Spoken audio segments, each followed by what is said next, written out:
Et bonjour à tous, mon nom est François Letarte et bienvenue sur ma chaîne JDRD30, une chaîne consacrée aux jeux de rôle sur table. Alors, une vidéo listée, j'ai une vidéo un peu au hasard de même. J'ai le goût de réfléchir sur des jeux que je possède, puis me poser la question. OK, je vais prendre un jeu, je vais peut-être le faire sur certains jeux de rôle et faire un peu cette analyse-là. Ça va ressembler à une critique de jeux de rôle. J'ai décidé de faire ça comme un peu informel, comme ça, sans avoir le livre dans les mains, tout ça. Juste du haut de ma tête. Donc, aujourd'hui, on va parler de True 20. Et la question est la suivante. Est-ce que dans ma collection, c'est le meilleur jeu de rôle que je possède? Là, commencez pas à mélanger des affaires puis faire des commentaires. Arrêtez ça de regarder ça de votre point de vue, là. Votre point de vue chauviniste, là. Puis essayez d'ouvrir vos esprits. Parce que je vais vous parler de mon point de vue, puis d'essayer de voir, d'analyser ça. Et oui, parce que l'autre fois, je regardais ma collection quand elle était encore disponible, là, elle est toute en boîte. Puis je regardais True 20, puis je repensais au bon moment que j'ai vécu avec ce jeu-là. Parce que la mécanique de jeu est belle. Soit dit en passant, faudrait quasiment je vous mette en contexte. Peut-être qu'il y en a qui True 20, ils savent pas c'est quoi. Bon. Qu'est-ce que True 20? C'est une mécanique de jeu, une boîte à outils inspirée du système des 20. Donc, dans les années 2000, il y a eu une trollée de jeux à cause de l'OGL qui sont nés à partir du système des 20. C'était toutes des versions différentes du système des 20. True 20 est passé là-dedans avec un jeu, avec une présentation un peu moche. Mais j'ai l'impression que Green Ronin ont essayé de faire une expérience avec ça. Peut-être que ça aurait collé différemment. Peut-être qu'ils auraient décollé avec ce jeu-là puis ils l'auraient développé plus. Ils sont plutôt allés avec leur système Age. Mais ils ont quand même cette gamme de produits-là, parce que oui, c'est une gamme de produits avec plusieurs livres. Et c'est True 20 qui se trouve, c'est ça, un dérivé du système des 20. Donc, ils ont pris Donjon 3. L'expérience, c'est qu'ils ont pris Donjon et Dragon 3e édition. Et ils ont gardé ce qui caractérisait Donjon et Dragon 3e édition par rapport à tout ce qui s'est fait avant. Et ils ont gardé ça sous seulement le D20. Tu fais juste rouler des D20 tout le temps. Tu ne roules pas les autres dés. Donc, qu'est-ce qu'ils ont gardé? Bon, qu'est-ce que Donjon et Dragon en 3e édition a amené par rapport aux éditions précédentes et que True 20 a conservé? Bon, la mécanique de base, D20 plus modificateur, bonne difficulté, déterminée par le meneur de jeu. Quelque chose que vous connaissez si vous jouez à Donjon et Dragon 5e édition, c'est la même affaire. Ça a commencé là. Les autres, ils l'ont dans True 20. L'autre affaire, la variété des compétences. Donc, à chaque niveau, tu reçois un certain nombre de points que tu distribues à travers toute une trolley de compétences. Tu sais, il y avait vraiment un sentiment de faire un personnage unique avec vraiment ses stats à lui. Puis ils l'ont conservé. Et les feats, les dons, ils ont conservé ça, qui était vraiment quelque chose qui démarquait de beaucoup Donjons et Dragons par rapport aux éditions d'avant, qui permettait de faire un personnage unique, encore une fois, en allant chercher des dons qui permettaient de faire des trucs spéciaux. Ben, ils l'ont ramené, ça, dans True 20. Le système de mécanique, je parlais de la mécanique de base des combats, ils ont à peu près gardé toutes les patentes. Ils ont enlevé l'attaque d'opportunité. Ils en parlent dans un supplément de True 20 comme étant une possibilité de jeu. Mais tu sais, dans le jeu Vanille, ils l'ont enlevé. Okay? Ils se sont pas basés sur des attaques d'opportunité. Mais tu sais, même le grappling est plus simple. Ils l'ont pas gardé de 3e édition pour ceux qui ont des cauchemars de grappler. C'est ça. Fait que tu sais, True 20, c'est un peu ça. Puis ils ont fixé à ça comme une façon de rendre ça universel, que tu peux jouer dans les settings que tu veux. Fait qu'ils ont, entre autres, donné plein d'exemples sur comment faire ça dans différents settings, et des exemples complets, là.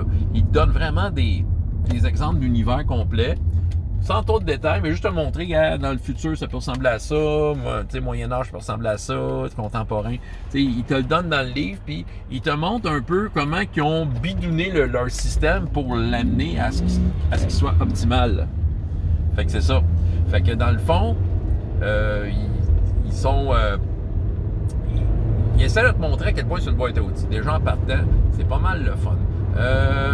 Pour ce qui est des caractéristiques, ils ont enlevé la partie 3.18. Ça, c'est du gras dans Donjon qui ne sert plus à rien depuis au moins le système des 20. Depuis au moins 3e édition. Ça sert à rien de savoir que tu as 15 de force. Ce que tu veux, c'est plus 2 au bout de plus 2, plus 3, je me souviens plus, mais c'est ça, c'est Le mode, c'est le plus 2, ouais, c'est ça. C'est le modificateur au bout que tu as envie d'avoir. C'est ça qui a une influence sur le jeu. Fait que les autres sont allés droit au but, claque, juste les modificateurs. C'est ça. Ils ont mis le système de points de conviction. Ah, ça, là, c'est dans les systèmes, tu sais, comme comme je pourrais dire, les jetons que les joueurs ont entre leurs mains pour essayer de s'aider, là, je pense que c'est un de mes systèmes préférés, vraiment, parce que toutes sortes d'applications, il y a la plus courante, c'est quand tu prends un point de conviction, tu peux relancer le dé, mais quand tu le relances, ça veut dire tes résultats de 1 à 10 deviennent 11 à 20. Ça veut dire que ton dé, 20 en tant que tel, ne roulera jamais en bas de 11 avec un point de conviction. Ce qui est vraiment... qui a vraiment de l'allure. Ce qui a vraiment de l'allure et qui enlève la frustration de dire je relance le dé avec un résultat aussi bas. Au moins, tu as dépassé ton point de conviction, puis tu as l'espoir qui t'aide vraiment. T'sais. Puis il y a toutes sortes d'autres utilités, entre autres, d'absorber peut-être des blessures que tu reçois, d'activer un don que tu ne possèdes pas. Tu sais, ta liste de dons, tu fais tes affaires, mais tu dis non, OK, ce don-là m'aiderait, tu dépenses un point de conviction, clac, tu es capable d'activer. La seule condition, c'est que théoriquement, il faut que tu sois capable de l'obtenir, tu sais, selon ton niveau, ta classe, tout ça. Voilà, tu sais. Ils ont ramené les classes à 3 classes. Beaucoup vont se demander, c'est pas beaucoup, mais tu sais, c'est plus des bases très, très génériques, des voix, probablement le genre de 3 voix que tu vois dans la plupart des jeux de rôle, d'aventure, tu sais. T'as le genre guerrier, le genre expert en mode fer et l'adepte qui va toucher habituellement plus au truc intellectuel et surtout la magie. Donc, puis tu sais, à partir de ça, justement, sont en mesure de prouver que juste en prenant, juste en plaçant tes compétences, tes points de compétences et tes dons comme tu veux, ben là, tu crées un personnage qui est unique en soi. Ça ouvre beaucoup plus de possibilités. Tu n'es pas pogné dans un rôle qui vient avec des trucs obligés qui, des fois, peut-être te tentent pas. C'est que là, en fait, tu vas comme naviguer à travers les dons pour aller chercher ce que tu veux. OK. Là, je dis, c'est ça. Est-ce que c'est le système? Est-ce que c'est dans mes meilleurs systèmes? Il y a une partie de moi qui semble dire oui. Il y a une autre partie de moi qui dit, il y a des affaires que j'ai pas aimées. Mais, en regardant ça d'un autre angle, qu'est-ce que j'ai pas aimé? C'est tellement boîte à outils que je pourrais l'arranger. Parce que c'est juste de se donner la peine, cette histoire-là, True 20. C'est ça qui arrive. Parce souvent, il te donne la recette dans différents livres. Quand tu as des suppléments, tu es capable de fouiller, trouver la règle que tu veux. Moi, quand je l'ai joué dans ma super plus longue campagne, je veux dire, dans les différentes campagnes que j'ai faites, on le faisait relativement vanille. J'ai joué 2 campagnes, c'était vanille, des one-shots, mais en 70 séances, ben, une fois de temps en temps, je sortais du chapeau de True 20 certaines règles que je trouvais intéressantes à essayer. Les règles ne sont pas toutes parfaites, mais elles t'aiguillent sur comment tu peux la bisouner. C'est ça. Fait que, tu sais, les livres, ils te donnent plein d'exemples, puis c'est juste de t'asseoir et de te donner la peine. OK? Exemple, la magie. La magie, je la jouais vanille, ça faisait un peu super-héros.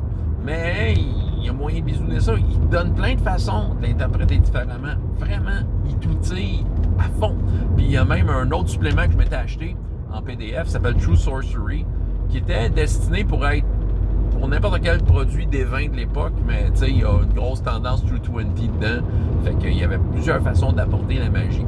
Tu sais, donc, il y a vraiment moyen de s'asseoir et d'essayer de bisouner ça à fond.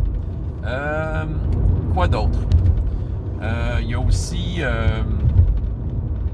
tu sais, les races, tout ça. Il y a vraiment toute façon de construire ça. Écoute, la boîte à outils, tu te dis à quel point ça peut être crunchy, mais à quel point tu peux être un peu plus narratif en enlevant des règles. Tu sais, il y a vraiment... Il te donne vraiment toutes sortes de façons d'aborder le jeu. Tu peux vraiment l'aborder de la façon que tu veux. Ouais. OK. Tu sais, il y a une ou deux affaires que j'aimais pas, mais comme je dis, tout est bisounable. La première affaire, c'est... écoute, ça reste un jeu des vins, OK, dans lequel, basé sur Donjons et Dragons, dans lequel tes compétences de combat montrent que tu le veuilles ou non. Et ça m'a toujours un peu dérangé parce que ça veut dire que True 20, ben, si tu joues à ça, faudrait que tu t'attendes à te battre. Il faudrait que ça soit ça. C'est sûr qu'on aime ça se battre. Mais des fois que tu veux vraiment pas te battre, bon, tu peux te prendre des niveaux d'adepte ou est-ce que le bonus de combat monte moins vite. C'est vrai, tu pourrais aller là. C'est une des solutions. J'ai checké dans le livre, point de vue boîte à outils, s'il y avait une solution d'offerte. Il y en a une, je la trouve semi-satisfaisante, mais tu sais, encore là, c'est de se donner la peine de s'asseoir. Relié à ça, ta défense augmente avec ton bonus de combat. Ouais, fait que tu sais, dans le fond, plus que tu montes de niveau, plus que ta défense monte aussi. Je comprends l'idée. C'est juste que, tu sais, ça rend les armures très obsolètes rendues là. Quoique, il y a des règles pour te rendre pour faire que ton armure soit juste une réduction de dommages et tout ça. Puis bon, OK. Quelle autre règle qui m'achalait dans ma campagne? Écoute, il y en a une que je trouve ça dommage parce que, c'est ça, comme je dis, après 2 campagnes, des one-shots et 70 séances d'une longue campagne, j'ai jamais pu maîtriser le système de blessure. Il n'y a pas de point de vie à True 20, c'est un système de blessure. Quand j'ai acheté ce jeu-là à l'époque, pour moi, c'était très vendeur. J'étais à une époque où, tu sais, Star Wars D6, je l'aime encore, mais tu sais, c'est comme, tu sais, pour moi, le système de blessure Star Wars D6, c'était vraiment un bon modèle, tu sais. Puis je me disais, ah oui. Puis sur papier, là, le système de blessure du True 20, il est vraiment top. Tu sais, sur papier, il est vraiment très, très cool. En pratique, il est crunchy. C'est ça qui arrive. C'est crunchy. Ça a de l'allure, mais c'est ça qui arrive. Je pense que les blessures, il faut que ça soit quelque chose qui embarque de spontané. Puis, écoute, après 70 séances, je me rappelais pas par cœur ce qui arrivait quand tu étais à tel seuil de blessure. Parce qu'il y avait différentes conséquences. C'est crunchy. Là, j'embarque encore dans, faudrait que je me donne la peine de la prendre par cœur. C'est ça. Je pense que ça pourrait être très efficace. Ouais. Donc, puis le système de magie, c'est ça, des super, j'en ai parlé des super pouvoirs, mais tu sais, il y avait True Sorcery. Mais en somme toute, tout est travaillable dans le jeu-là. C'est vraiment une boîte d'outils super. Système des vins, qu'on aime pas, veut dire, il y a quelque chose de pratique derrière ça, tu sais. Que tout se fasse avec un des vins, c'est vraiment ça. Tu sais, c'est, dans le fond, le résultat de ton attaque détermine les dommages. Puis dans le fond, c'est l'adversaire qui roule un dé pour savoir à quel point il absorbe le dommage ou non de ce que tu viens de faire. Puis, tu sais, ça l'enlève quand même certains jets de dés, je trouve. Mais True 20, c'est ça. C'est comme un... Comment je pourrais dire? Comment je pourrais dire? C'est quelque chose qui est là. Qui est apparu à un moment donné dans l'histoire du jeu de rôle. Comme je dis, je vois ça comme une expérience de Green Ronin, tu sais, pour tester True 20. Puis, c'est ça. Je dirais, avec du recul, c'est peut-être un des meilleurs mécaniques parce qu'elle permet de faire tout, puis elle te le dit comment le faire. Puis c'est quand même bien expliqué.